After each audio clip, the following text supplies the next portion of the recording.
Ça y est, c'est officiel, Emmanuel Macron se dégonfle et ne foulera donc pas la pelouse du Stade de France lors de la finale de la Coupe de France le samedi 29 avril. Oh merde! Oh, c'est con ça! La tradition veut en effet que le président de la République descende sur le terrain pour aller saluer les deux équipes finalistes, ce qu'il avait d'ailleurs fait les années précédentes. Seulement voilà, depuis la promulgation de la réforme des retraites, c'est pas trop la fête pour Macron, qui déclenche des concerts de casseroles et des torrents d'injures partout où il passe.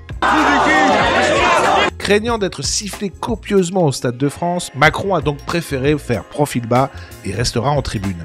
Ouais, enfin, profil bas, on verra. Macron risque quand même d'être chahuté puisque les organisations syndicales vont distribuer 30 000 cartons rouges à brandir contre la réforme des retraites, ainsi que 10 000 sifflets, des dispositifs sonores portatifs, pour faire du bruit à la 49e minute et 3 secondes, si vous voyez ce que je veux dire.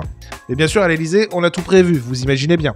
Et a priori, les sifflets et les cris seront coupés durant la retransmission télévisée. Je suis lucide.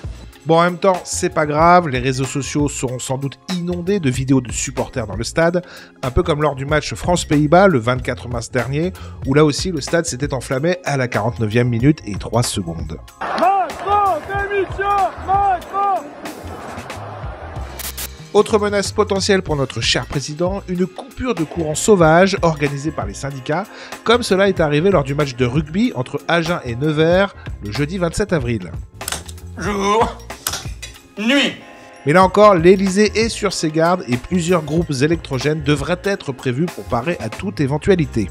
Des grilles seront aussi installées dans les virages du stade pour empêcher l'envahissement de la pelouse, et il y aura même des drones pour surveiller la zone. Ah bah oui, le décret autorisant leur utilisation vient tout juste de paraître, pourquoi perdre du temps? Bref, c'est plus un match de foot, mais plutôt les jeux du cirque à Rome. Et généralement, ça se termine mal pour ceux qui sont dans l'arène. Ça va bien se passer.